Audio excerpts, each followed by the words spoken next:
नमस्कार विद्यार्थी मित्रांनो, मी गणेश देशमुख. स्वागत आहे आपलं एक्सलन्स MPSC योगेश शेलार या ॲपमध्ये.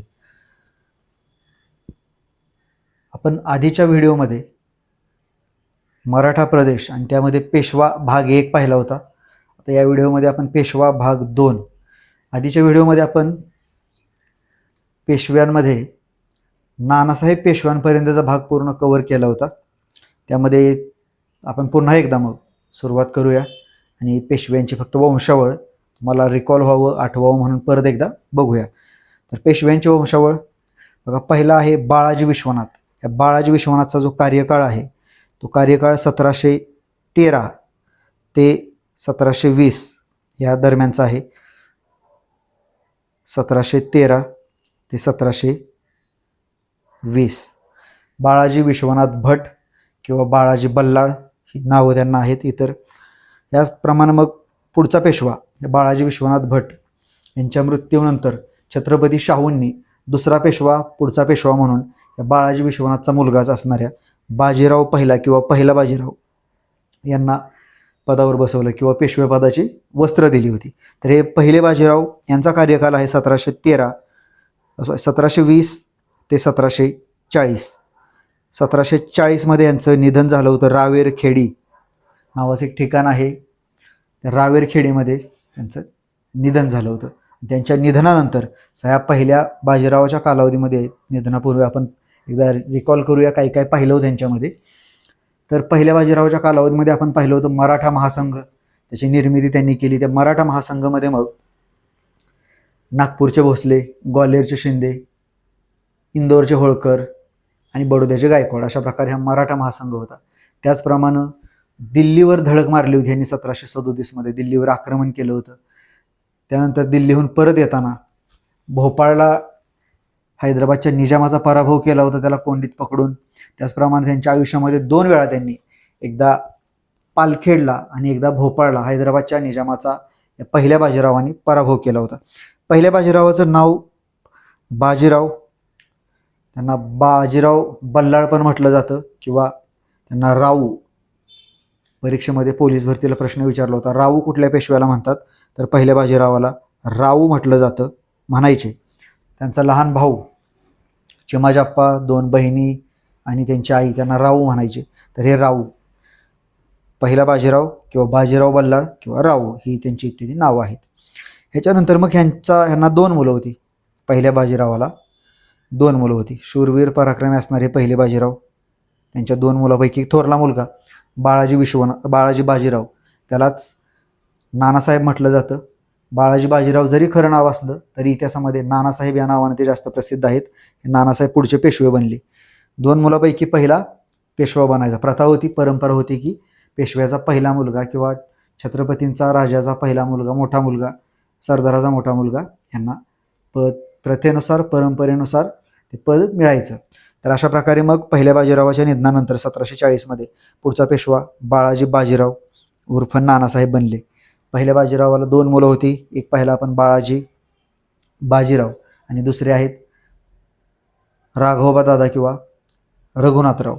तर या प्रकारे मग अशा प्रकारे बाळाजी बाजीराव जेव्हा पेशवा बनले त्यांच्या कालावधी पण आपण त्यांचा पूर्ण कालावधी पाहिलेला आहे आपल्या आधीच्या लेक्चरमध्ये. काय काय घडलं होतं, थोडक्यात काय घडलं होतं सांगूया आपण, बघूया आपण. तर ह्या बाळाजी बाजीरावांच्या कालावधीमध्ये मराठ्यांचं आरमार तुळाजी आंग्रे यांचं जे आरमार होतं ते त्यांनी बुडवून टाकलं. इंग्रजांची मदत घेऊन नानासाहेबांनी हे आरमार बुडवलं होतं. परीक्षेत तुम्हाला खूप वेळा प्रश्न विचारलाय, मराठ्यांच्या आरमार प्रमुखाचं नाव ओळखा. त्याच्यामध्ये 2 लोकांवर ज्या प्रामुख्याने प्रश्न विचारलाय. पहिले आरमार प्रमुख म्हणजे शिवाजी महाराजांच्या काळातले ते होते कान्होजी आंग्रे, आणि जे दुसरे आहेत ते हे आता ज्यांचा आरमार बुडवलेलं सांगितलं तुळाजी आंग्रे. आंग्रे कुटुंबीय कान्होजी आणि तुळाजी यांच्यावर परीक्षेत प्रश्न विचारले आहेत. आंग्रे पहिले, कान्होजी आणि दुसरे तुळाजी. दुसरे म्हणजे मेन 2 लोकांमध्ये दुसरे, किंवा पानिपतच्या युद्धाच्या दरम्यानचा जो कालावधी आहे बाळाजी बाजीराव यांचा, त्या दरम्यानच्या कालावधीमधले तुळाजी आंग्रे. तुळाजी आंग्रेंचा आरमार जे आहे ते नानासाहेब पेशव्यानं बुडवलं समुद्रामध्ये. तर हे आंग्रे कुटुंबीय यांच्यावर तुम्हाला परीक्षेत प्रश्न विचारलाय. त्यानंतर पुढं नानासाहेबांच्या कालावधीमध्ये आणखी नानासाहेबांच्या आधीच्या लेक्चरमध्ये एक सांगायचं विसरलो होतो की त्यांना धार्मिक कार्यामध्ये रुची होती आणि त्यांनी एक मंदिर पण बांधलं होतं. बऱ्याच राजाच्या कालावधीमध्ये कुठं कुठं मंदिरं बांधली गेली यावर प्रश्न विचारलेले असतात. तर ह्या पेशव्याच्या म्हणजेच नानासाहेब पेशव्याच्या काळामध्ये एक मंदिर बांधलं होतं. ते मंदिर कुठं बांधलं होतं तर त्र्यंबकेश्वर नाशिकमध्ये आहे. त्या त्र्यंबकेश्वरला शिवमंदिर कोणी बांधलं होतं? हे शिवमंदिर परीक्षेत तुम्हाला प्रश्न आलेला आहे. दौंड SRPFला 2017मध्ये 2018मध्ये या मुद्द्यावर प्रश्न आला आहे तुम्हाला की पुढीलपैकी कुठल्या पेशव्याने त्र्यंबकेश्वर येथे शिवमंदिर बांधलं? तर त्या पेशव्याचं नाव आहे नानासाहेब. नानासाहेबाचं खरं नाव काय आहे? नानासाहेब म्हणजेच बाळाजी बाजीराव. अर्धनाव आजोबांचं आहे, अर्धनाव वडिलांचं आहे. बाळाजी आजोबा होते बाळाजी विश्वनाथ पहिले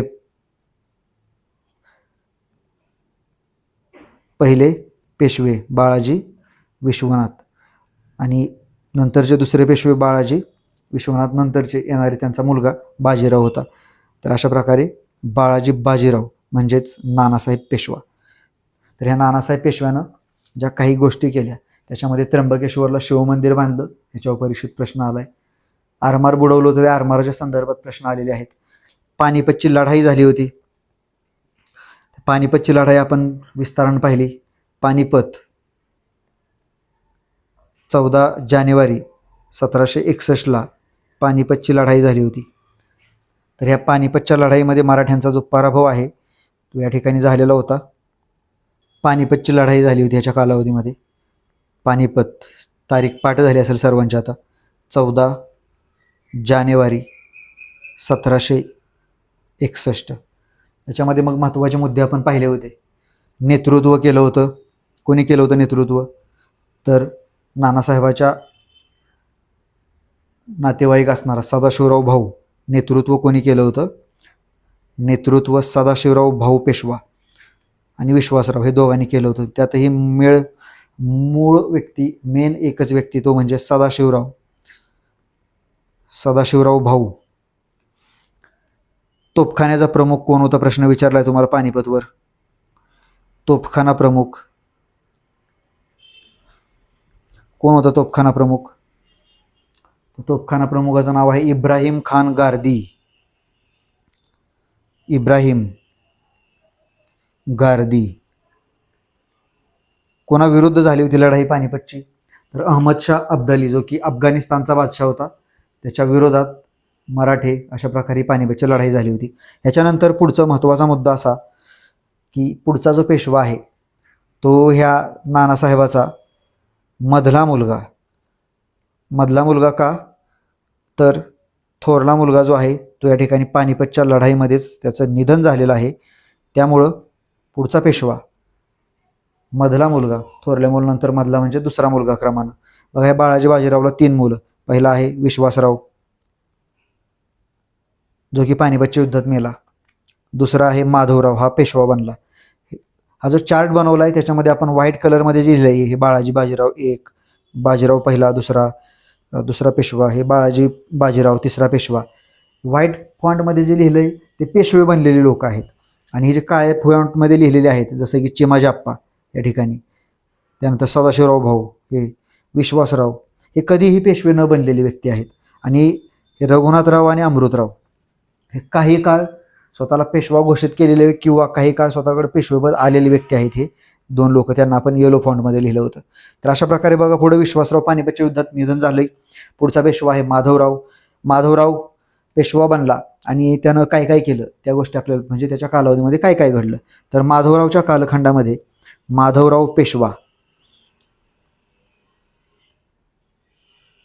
महत्त्वाच्या घडामोडी काय काय झाल्या तर ह्यानं काय केलं? पानिपतच्या लढाईमध्ये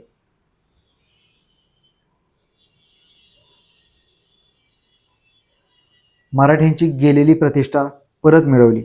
पानिपतमध्ये गेलेली मराठ्यांची प्रतिष्ठा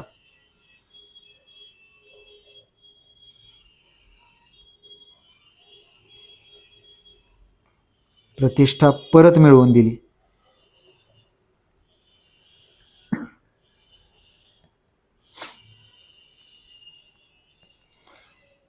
आणखी काय केलं तर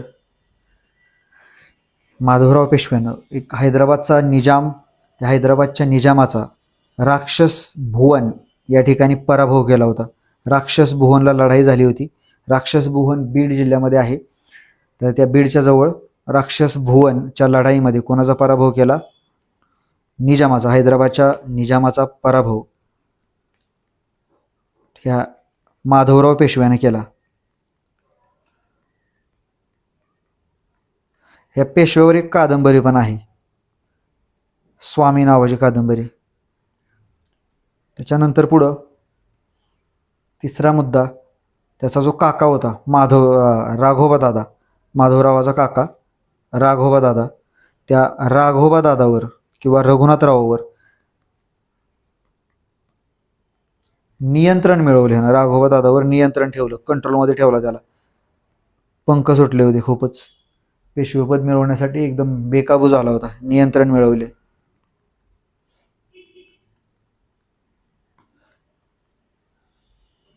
त्याचप्रमाणे माधवराव पेशवा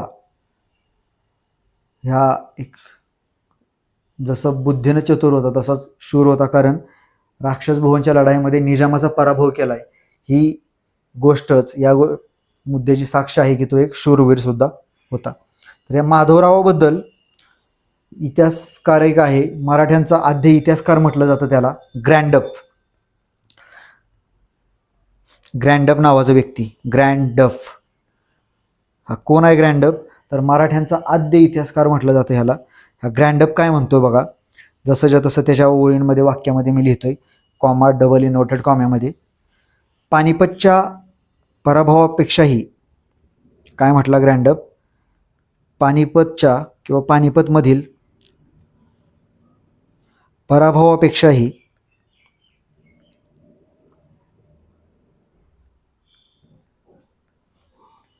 अधिक दुर्दैवी.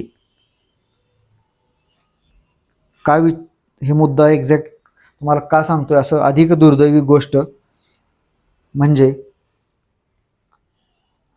कारण हे सांगण्यामागचं तुम्हाला कारण एकच आहे. वर्धा जिल्ह्यामध्ये मागच्याच वर्षी म्हणजेच 2023 तुम्हाला यावर प्रश्न विचारलाय, जसंच्या तसं हे स्टेटमेंट दिले.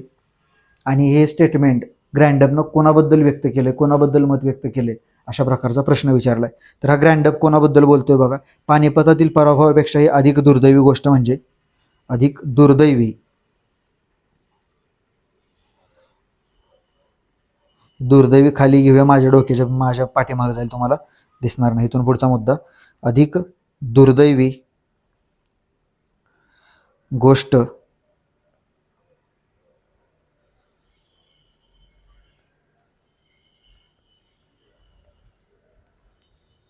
म्हणजे या तरुण तडफदार पेशव्याचे निधन होय, किंवा या तरुण पेशव्याचे निधन होय.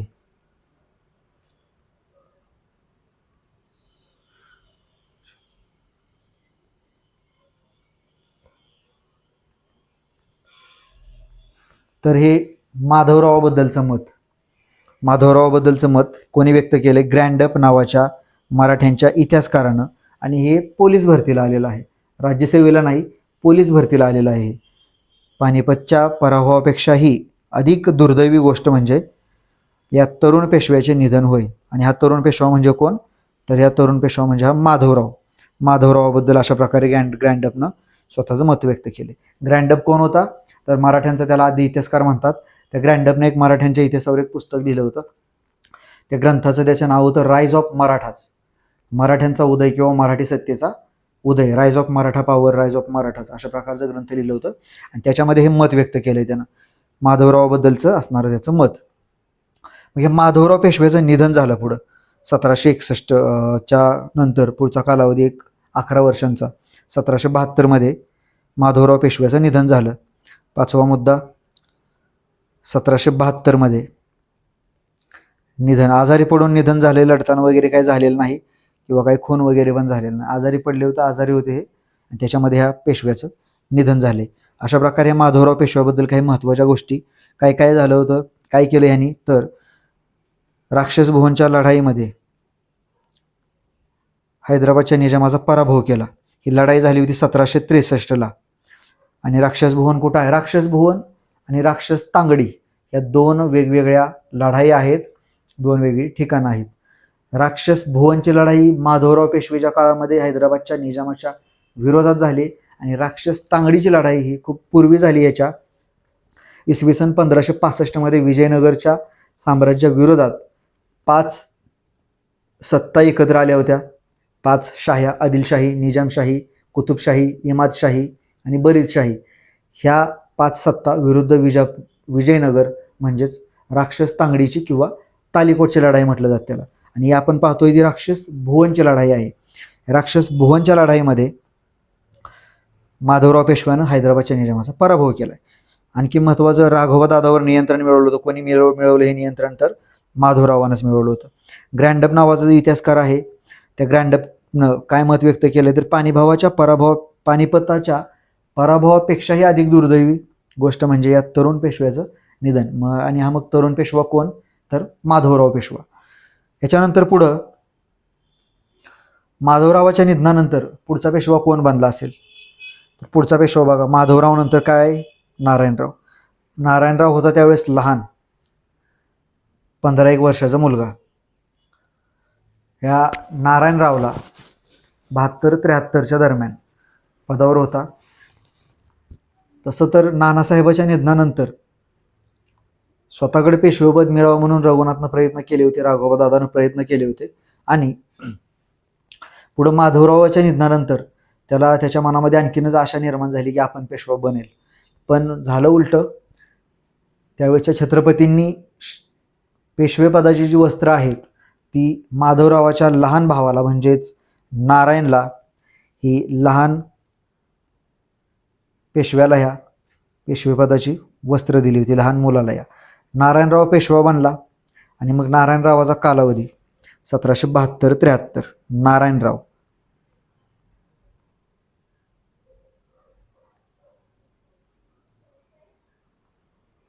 नारायणराव क्रमांक कितवा पेशवा आहे? एकदा परीक्षेला प्रश्न विचारलाय.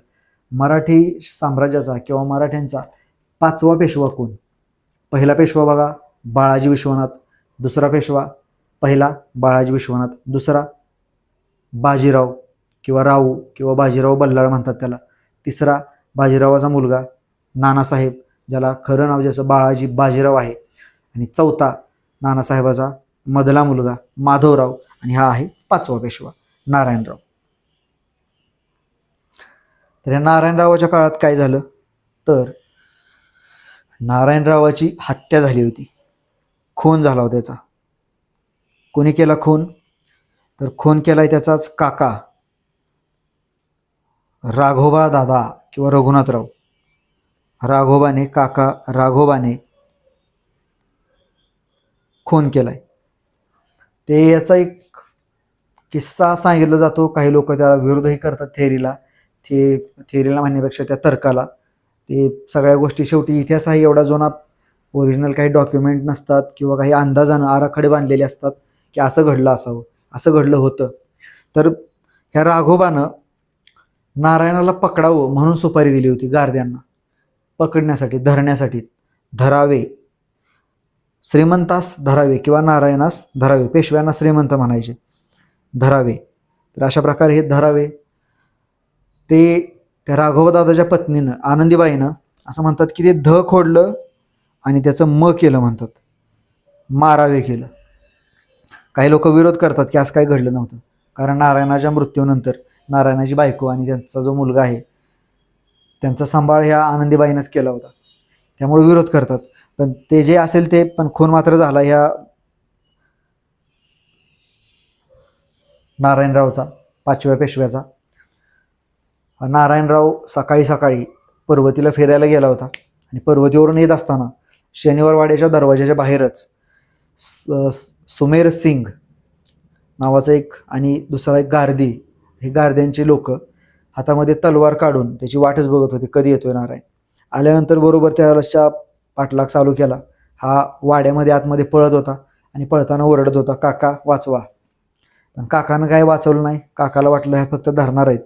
आणि त्या सुमेरसिंग गारद्यानं वगैरे तलवारीचे वार केले सपासप आणि नारायण पेशवा त्याच ठिकाणी त्याचं निधन झालं. पुढं मग त्याच्या निधनानंतर, नारायणाच्या निधनानंतर मराठ्यांच्या राज्यामध्ये, मराठ्यांच्या प्रदेशामध्ये त्या पेशव्यांच्या दरबारामध्ये बाराभाई मंडळ कारस्थान किंवा बाराभाई मंडळ निर्माण झालं.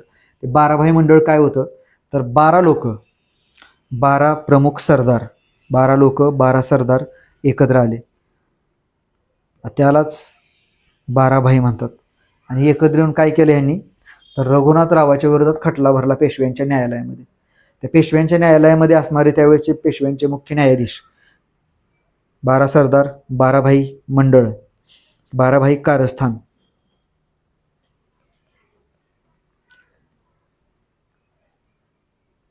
मंडळ, खटला, कारस्थान काही शब्द वापरू शकता.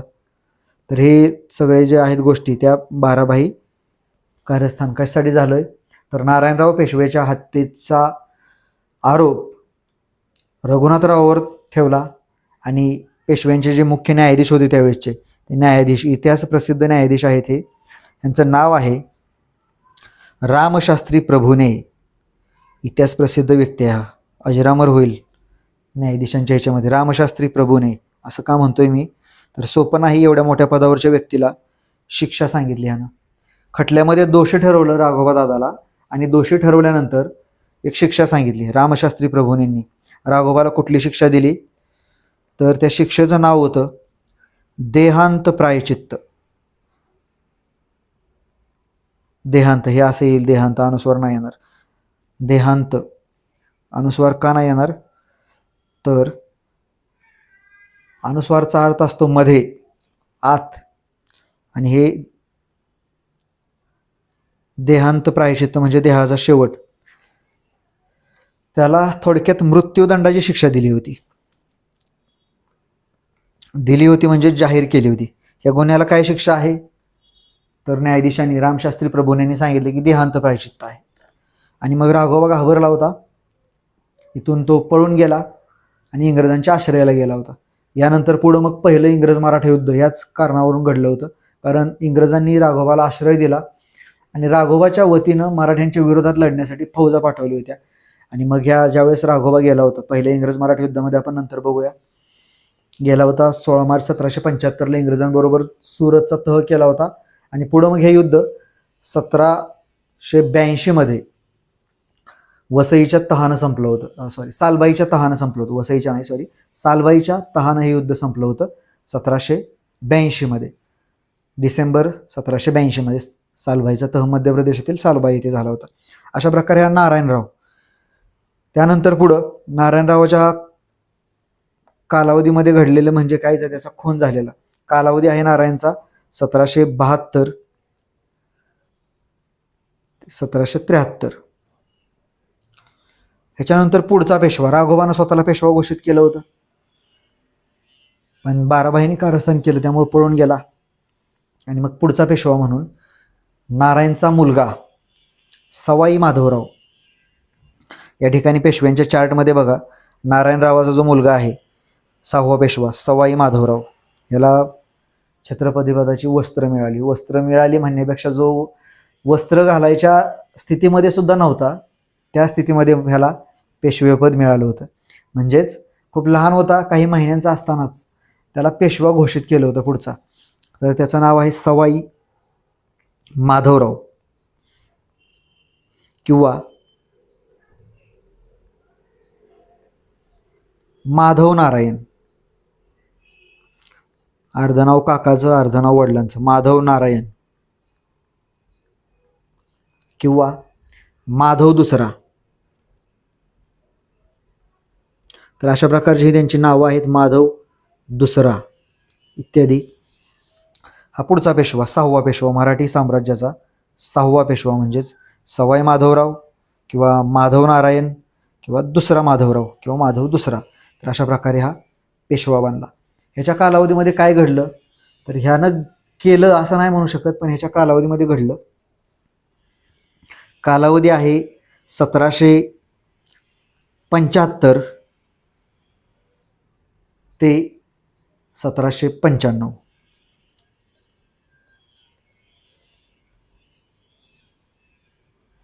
1775 ते 1795 पर्यंत. यांनी 1793 मध्ये यांच्या कालावधीमध्ये एक लढाई झाली होती, खर्ड्याची लढाई म्हणतात त्याला, खर्ड्याची लढाई.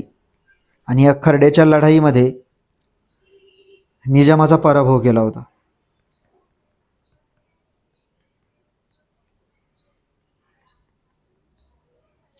कुठल्या लढाईमध्ये? तर खर्ड्याच्या लढाईमध्ये सवाई माधवराव पेशव्याच्या काळात निजामाचा पराभव करण्यात आला होता. याच्यानंतर आणखी महत्त्वाचं, काही म्हणतात की यांनी आत्महत्या केली, काही म्हणतात ते पाय घसरून पडले कारंजांवरती आणि निधन झालं. पण निधन झालं हे फॅक्ट आहे. 1795 मध्ये यांचं निधन झालं.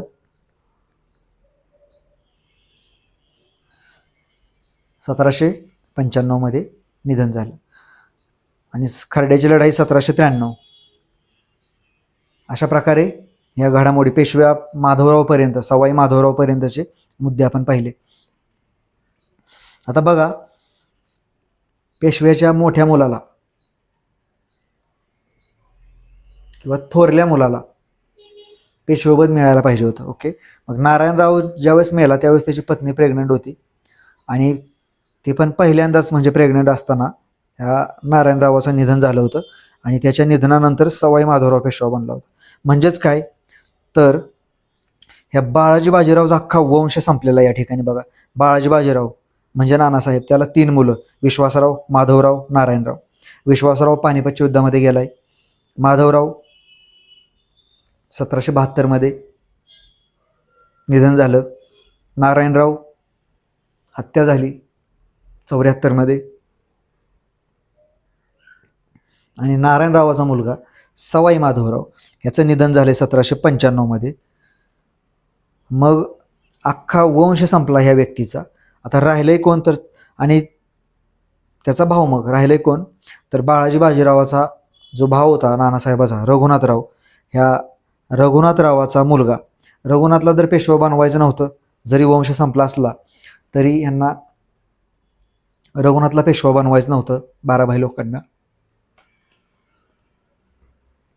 त्यामुळं रघुनाथचा मुलगा दुसरा बाजीराव पेशवेपदी आला, तोडगा निघाला आणि दुसऱ्या बाजीरावाला पेशवा बनवलं होतं. अशा प्रकारे हे दुसरा बाजीराव पेशवा बनला मग 1795 मध्ये. 1795 ते 1818 पर्यंत हा पदावर होता. ह्याच्या कालावधीमध्ये खूप काही गोष्टी घडल्या, ते आपण बघूया पुढं. दुसरा बाजीराव.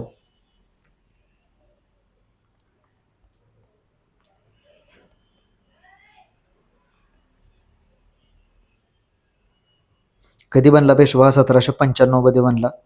ते 1818 पर्यंत, म्हणजे तिसऱ्या इंग्रज मराठा युद्धापर्यंत हा पेशवेपदावर होता. ह्याच्या कालकिर्दीमध्ये ह्या दुसऱ्या बाजीरावाच्या काय काय घडलं तर विठोजी होळकरांची हत्या झाली.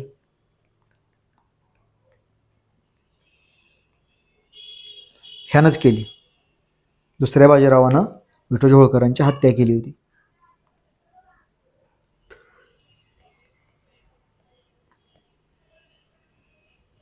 त्यानंतर ही हत्या झाली होती 1802 मध्ये.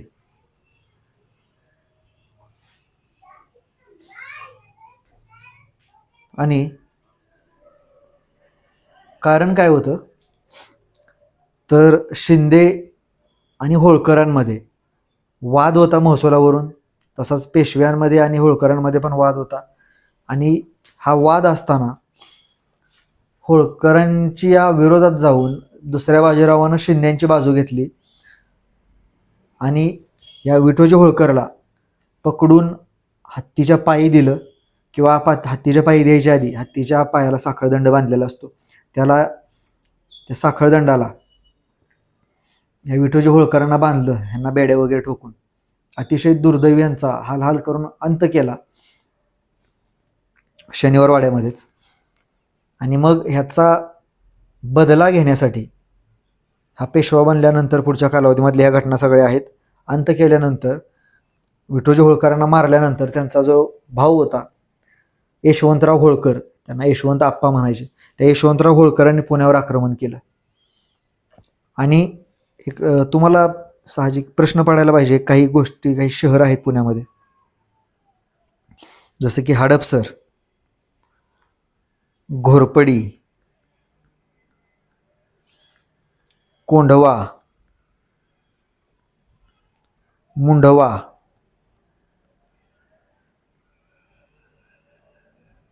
तर ही नावं का आहेत? हे हडपसर म्हणजे काय, हे कोंढवा मुंढवा काय, अशा प्रकारची का नावं आहेत? अशी कधी नावं नसतात, हे काय विचित्र. यशवंतराव होळकरांनी दुसऱ्या बाजीरावावर आक्रमण केलं आणि पुण्यामध्ये कवडीचा माळ या ठिकाणी 25 ऑक्टोबर 1802 ऐन दिवाळीच्या दिवशी, दिवाळीची पहिली आंघोळ म्हणतो आपण त्याला, नरक चतुर्दशी, त्या दिवशी यांच्यामध्ये लढाई झाली होती. ह्या लढाईमध्ये यशवंतराव होळकरांनी दुसऱ्या बाजीरावाचा पराभव केला होता आणि मग दुसऱ्या बाजीरावाच्या पराभवानंतर तो पळून इंग्रजांच्या आश्रयाला गेला. पण त्याच वेळेस जी मेलेली लोक होती त्यांची हाडं ज्या भागामध्ये नेऊन टाकली होती, इथून कवडीच्या माळामधून हाडं टाकली इकडं, म्हणून हे झालं हडपसर. जिथं हाडं टाकली होती ते हडपसर. जिथं ह्या भागात मेलेले लोक होती त्यांचं मुंडकी टाकली ते मुंडवा झालं.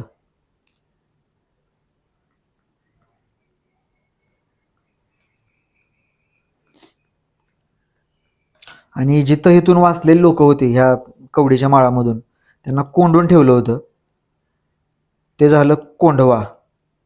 कोंडवडा म्हणून आपण ज्याला कोंडून ठेवलं ते काय झालं, कोंढवा. तर ह्या नावांचा अशा प्रकारे इतिहास आहे. यशवंतराव होळकरांनी आक्रमण केलं होतं 1802 मध्ये पुण्यावर. आक्रमणाच्या वेळेस पराभूत झालेल्या सैन्याला जिथं कोंडून ठेवलं ते आहे कोंढवा.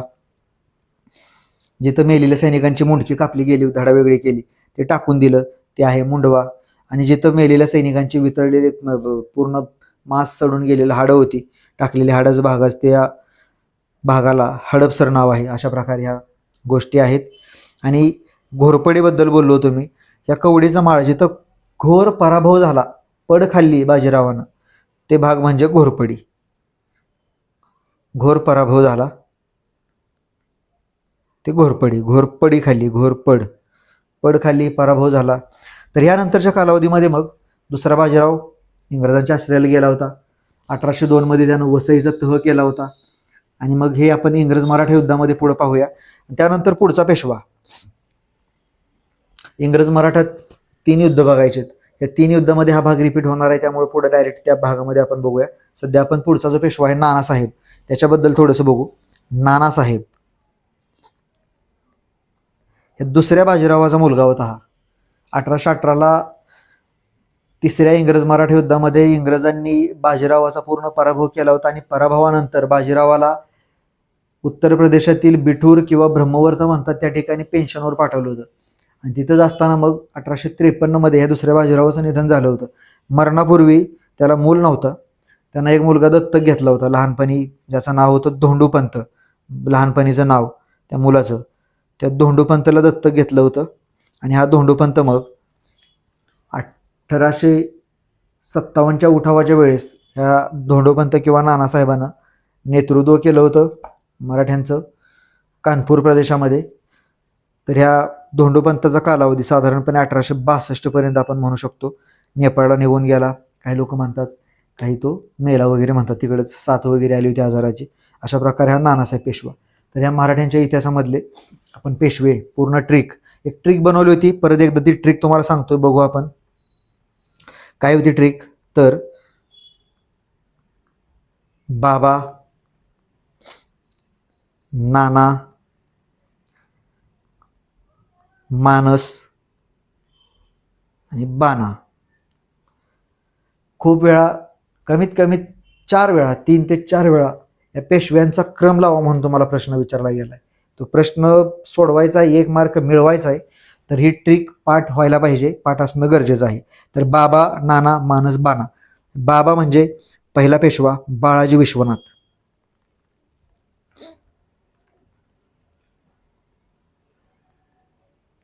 दुसरं बा म्हणजे बाजीराव. नाना म्हणजेच नानासाहेब. मानस मा म्हणजे माधवराव. न म्हणजे नारायण. स म्हणजे सवाई माधवराव. इकडे बा ना आलं शेवटी. बाजीराव दुसरा बाजीराव. आणि शेवटचं नाव म्हणजे या दुसऱ्या बाजीरावाचा मुलगा नानासाहेब.